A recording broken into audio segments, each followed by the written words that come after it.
Mount Rushmore, Mount Rushmore National Memorial, colossal sculpture in the Black Hills of southwestern South Dakota, U.S. It lies about 25 miles, 40 kilometers, southwest of Rapid City, 10 miles, 16 kilometers, northeast of Custer, and just north of Custer State Park.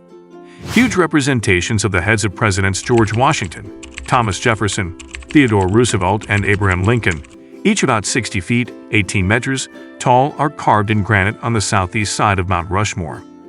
The mountain itself, at an elevation of 5,725 feet, 1,745 meters, was named in 1885 for Charles E. Rushmore, a New York lawyer.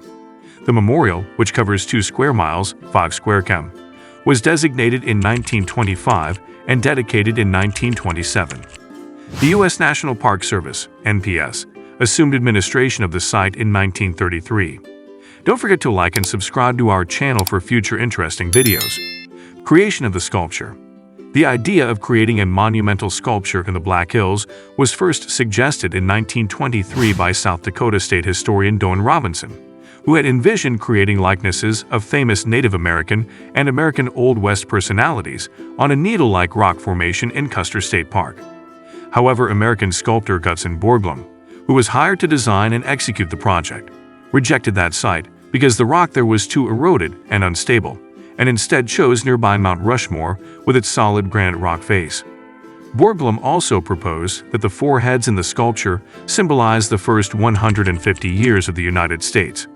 Washington to represent the country's founding, Jefferson, its expansion across the continent, Roosevelt, its development domestically and as a global power, and Lincoln, its preservation through the ordeal of Civil War.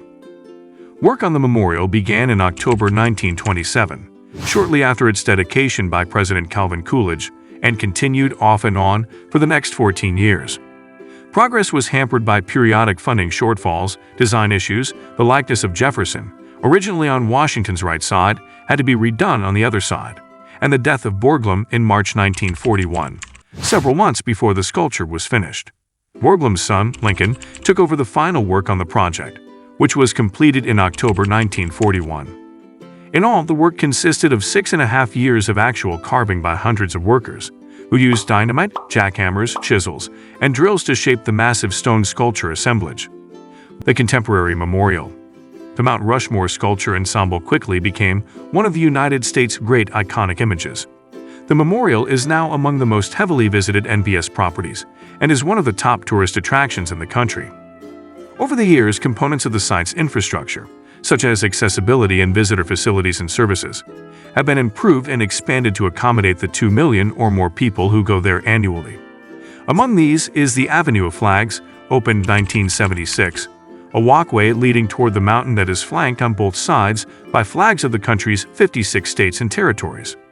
Another major renovation, completed in 1998, added the Grandview Terrace and its amphitheater, affording vistas of the monument at the north mountainside, and of the Avenue of Flags, the Presidential Trail, which provides the closest views of the sculpture, and the Lincoln Borglum Museum, which has exhibits on the memorial's history.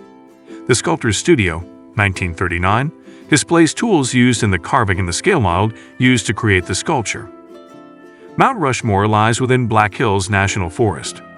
Ponderosa pines are the predominant tree cover in the region, with groves of aspens where the pines have been disturbed by such phenomena as forest fires or infestation by pine bark beetles. If you enjoyed from this video, don't forget to like and subscribe to our channel for more content. Thanks for watching.